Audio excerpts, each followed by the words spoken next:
জিকির করছেন। আর বিশেষ করে এই সংকটের সময় বহু লোককে পাঠিয়ে দেওয়া হচ্ছে, বহু প্রতিষ্ঠান বন্ধ হয়ে যাচ্ছে, বহু নতুন নতুন লোক আসছে, আসার পরে কাজ মাস চলে যাচ্ছে, কয়েক মাস পারে চলে যাচ্ছে, কাজ খুঁজে পাই না, বসে আছে অনেকে, কাজ নেই। সুবহানাল্লাহ, 6 মাস বসে আছে, বলছে একটা পয়সা ইনকাম নেই। এসব খবর আমরা পাচ্ছি। এই জন্য বলছি যে এই যে রিজিকের চিন্তা সকল আছে, পেটের চিন্তা সকলের আছে। এই রিজিক সুরক্ষিত করতে হবে আমাদেরকে। রিজিক সুরক্ষিত করা মানে এই নয় যে পয়সার পিছনে ছুটলেই রিজিক সুরক্ষিত হবে। দুনিয়ার পিছনে যে যত বেশি ছুটবে সে তত বেশি রিজিক পাবে, এই কথা কোথাও আল্লাহ বলেননি, তার রাসূল সাল্লাল্লাহু আলাইহি ওয়াসাল্লাম বলেননি। বরং কোরআন এবং হাদিস বলে। একটি হাদিসের ছোট্ট একটি অংশ আপনাদেরকে স্মরণ করিয়ে দিচ্ছি, কারণ আপনারা বিশেষ করে মেহনতের কাজ করছেন। আল্লাহ যেন আপনাদের দিন দুনিয়া ভালো করেন, আপনাদেরকে সুস্থ রাখেন, আল্লাহ পাক রব্বুল আপনাদের রিজিকে বরকত দান করেন এবং আল্লাহ পাক আপনাদেরকে টেনশন মুক্ত রাখেন। আল্লাহ পাক রব্বুল দুনিয়া আখিরাত আপনাদের ভালো করেন। নবী করিম সাল্লাল্লাহু আলাইহি ওয়াসাল্লাম আব্দুল্লাহ বিন আব্বাস রাদিয়াল্লাহু তাআলা আনহু যুবক ছেলে, যুবক হয়েছে অথবা তার চাইতে ছোট, যুবক এখনো হয়নি, কারণ নবী মুহাম্মদ রাসূলুল্লাহ সাল্লাল্লাহু আলাইহি ওয়াসাল্লাম তাকে সম্বোধন করছেন বালক বলে। এখনো যুবক হয়নি হয়তো, 12 বছর 13 বছর এরকম বয়স হয়তো।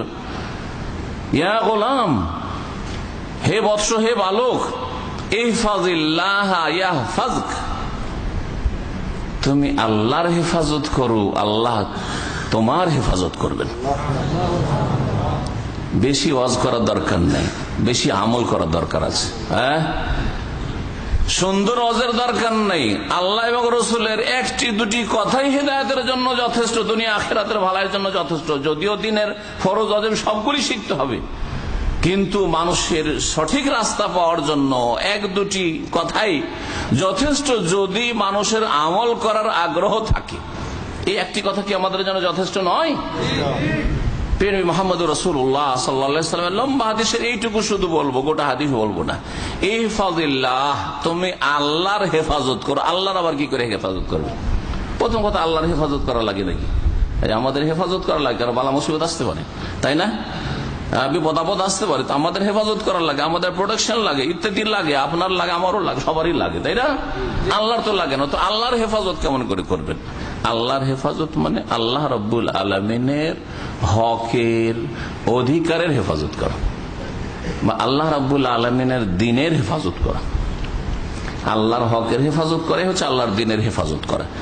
আল্লাহর দ্বীনের বা আল্লাহর হকের যদি আপনি হেফাজত করেন, ইয়াহফাজকা, তাহলে আল্লাহ তোমার হেফাজত করবেন, তোমার রুজির হেফাজত করবেন, তোমার পরিবারের হেফাজত করবেন, তোমার ছেলে মেয়েদের হেফাজত করবেন, তোমার চাকরির হেফাজত করবেন। আর এখান থেকে আল্লাহ যদি দেশেও পাঠিয়ে দেন, সেখানেও রুজির আল্লাহ হেফাজত করবেন। এই এতেকাদ, দৃঢ় বিশ্বাস, এই ইয়াকিন আমাদের থাকতে হবে যে রাজ্জাক কোন মালিক না, একমাত্র সমস্ত মালিকের মালিক, মালিকুল মুলুক আল্লাহ রাব্বুল আলামিন। রাজ্জাক কে? আল্লাহ রাব্বুল আলামিন। আল্লাহর দ্বীনের হেফাজত করতে হবে।